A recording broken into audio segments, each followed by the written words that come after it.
Hello, I'm Simon Whistler. You're watching TopTenzNet, and in the video today we're looking at the top 10 simple things that we still don't understand. Some have said that the human pursuit of knowledge is like awakening naked in a dark forest and being asked, "How did you get here?" Despite the many difficulties and false beliefs, man has undoubtedly made great strides in having a better understanding of our world. However, there are still ideas, behaviors, and concepts that we still fail to understand. Even the most simple concepts, like the world being round, hasn't necessarily found footing. At TopTenz, we've decided to investigate the 10 simple things that we still don't fully understand, in the hopes that we can come to understand that we're not out of the wilderness just yet. Number 10. Some people don't need sleep. We know, you're probably thinking, what is sleep doing on this list? We all know the function of sleep and its importance for brain health and overall wellness. It's widely believed that the brain needs sleep to generate new pathways and connections. Without sleep, the body would be unable to hold on to these connections, and it would also struggle to rejuvenate itself, repair tissue, and synthesize hormones. The curious case of short sleepers profiled in Ying-Hui Fu's lab at the University of California, San Francisco demonstrates that we haven't yet come to understand sleep quite as well as we think. In 2009, a woman entered Fu's lab and gave a surprising account. No matter what time she went to bed, even if it was late at night, she would always wake up at the crack of dawn. She could never sleep in. And according to the subject, it was the same for several family members. Skeptical at first, Fu and her colleagues decided to compare the genome of different family members. The result was an amazing discovery: a tiny mutation in a gene called DEC2. The mutation was present in family members who identified as short sleepers, but not in members of the family who had normal length sleep, nor in 250 unrelated volunteers. However, without more conclusive evidence, the finding would not be well received. Fu was left with a conundrum. How do we prove that the DEC2 gene is tied to sleep? In order to prove her hypothesis, Fu and her team decided to breed mice to express the same mutation of the short sleepers. The results proved that their hypothesis was correct. The mice with the mutation performed just as well as regular mice in terms of physical and cognitive tasks, while sleeping substantially less. Fu's subject would relay that her short sleeping abilities allowed her to finish college in just 2.5 years, and has generally given her ample time to become a more fulfilled person.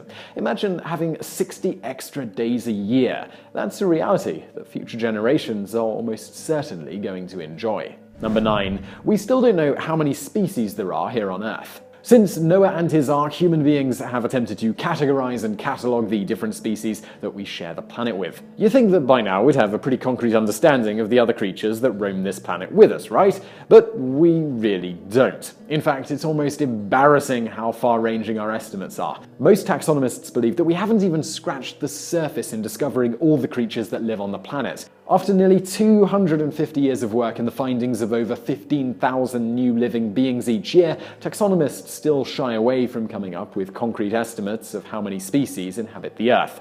Scientists have identified nearly 8.7 million species, but that number is constantly challenged by scientists presenting new methods and models for extrapolation. One concept proposed by Richard May, an evolutionary biologist, is that the diversity of our land animals increases as they get smaller, and granting that we've discovered most species of big animals, he used them as a model for smaller species and concluded that there are 10 to 50 million species of land animals. So many might now be wondering, why is it quite so difficult to come up with a finite number?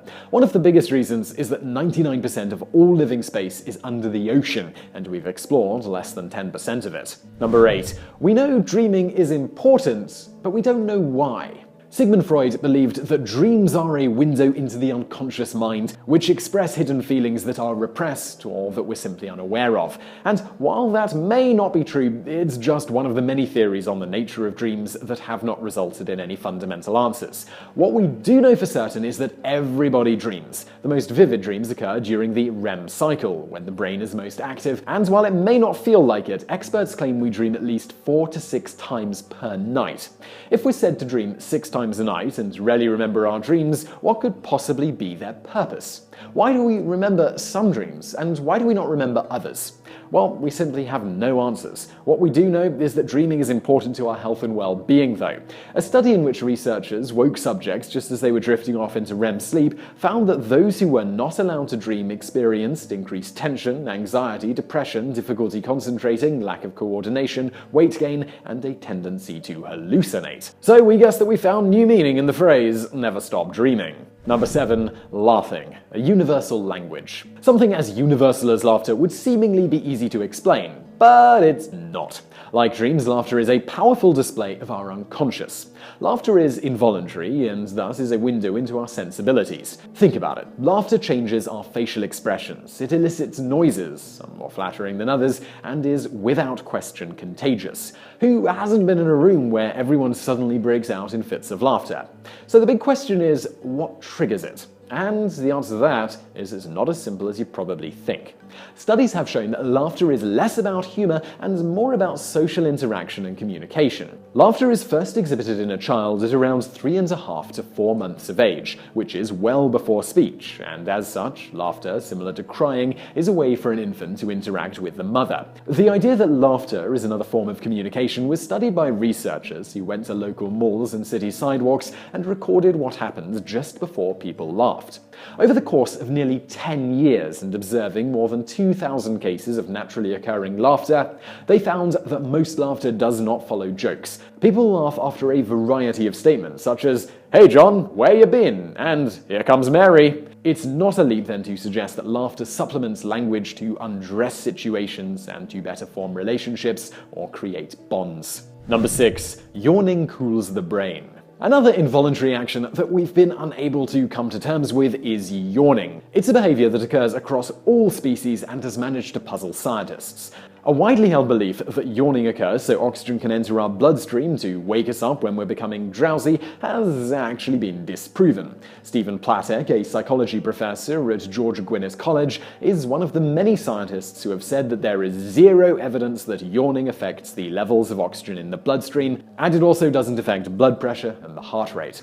The pervading theory is that the purpose of yawning is to cool down the brain. The importance of scientific inquiry is that while eliminating one hypothesis, it can make way for another. Subsequently, with studies showing that yawning does not affect levels of oxygen in the bloodstream, other experiments showed that yawning actually changes the temperature of the brain itself. A Gallup study that took place in 2007 revealed that holding hot or cold packs to the forehead influenced how often people yawned in instances when they saw others doing it. Additionally, when subjects held a warm pack to their forehead, they yawned 41% of the time, and when they held a cold pack, the incidence of yawning dropped to 9%. Mechanically speaking, stretching our jaws leads to an increasing rate of blood flow to the skull, and by inhaling at the same time, the air changes the temperature of the flow, leading to cooler blood flowing to the brain. Experiments done on our favorite test subjects, mice, supported the conclusion that an increase in brain temperature was found to precede yawning. Once the tiny rodents opened wide and inhaled, the temperature decreased. Number 5. Mosquitoes like some more than others. They like you more. That's the common refrain when a night out on the beach leads to one family member being left ravaged by mosquitoes. The truth is, that remark has almost been taken as explanatory.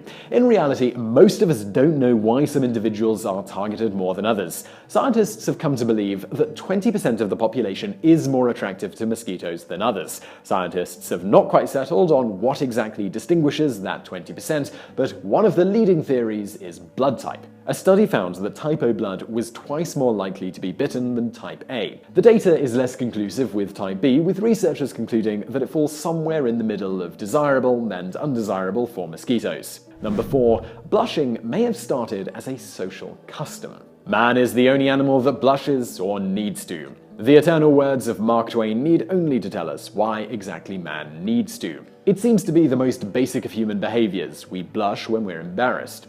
Being the product of an evolutionary process that eliminates characteristics that lower survival, how did blushing, a response that shows vulnerability, manage to manifest itself in all creatures and peoples? Darwin remained puzzled about this until his death, but that did not stop other scientists from attempting to explain this behavior.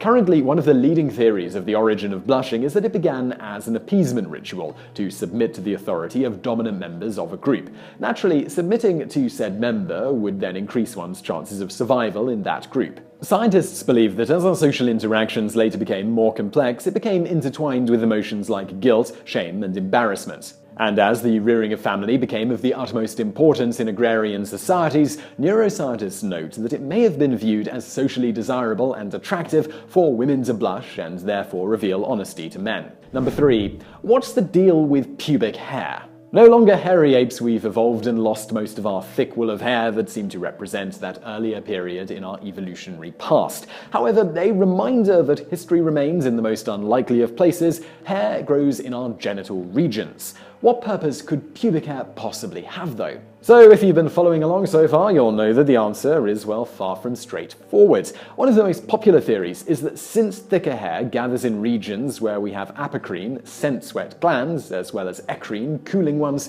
it may serve to waft odors that signal sexual maturity. Just another example that we're just one small piece in a long fabric of evolution. Number 2. Kissing isn't universal. For us here at TopTenz, we were surprised to learn that kissing was not a universally practiced show of affection. It turns out that just 46% of cultures engage in the locking of lips. Probably the most likely proposition is that the custom began during child rearing, where the connection between a mother and an infant comes from the mouth senses associated with breastfeeding. In addition, earlier people probably engaged in the mouth-to-mouth feeding of chewed food. It is still a custom that is carried out by some cultures today. The act of premastication is used by women to remind children and their descendants of their obligations to her. Lastly, in terms of physiology, our lips are amongst the most sensitive parts of our bodies, with sensory neurons linked to our brain's pleasure palaces, the benefits of which have shown that kissing reduces levels of the stress hormone cortisol and increases the bonding hormone oxytocin. Number 1. Consciousness is a puzzle that's ever-changing. The most complex concept in this video has been puzzling great thinkers for generations. In the 17th century, Descartes, a French philosopher, posited the notion that the mind and the body were completely separate. That began a philosophical battle that continues to this day. Descartes was the earliest proponent of idealism, the idea that the mind and the body are entirely separate. On the other hand, there are the materialists, like Karl Marx, who believe that nothing exists apart from the material world, i.e. physical matter like the brain. Materialist psychologists generally agree that consciousness, the mind, is the function of the brain. So we ask, where do you fall? So I really hope you found that video interesting. If you did, please do hit that thumbs up button below, and don't forget to subscribe if you haven't already for brand new videos just like this every day of the week. Also, over there on the right, a couple of other videos you might want to check out if you enjoyed this one, and thank you for watching.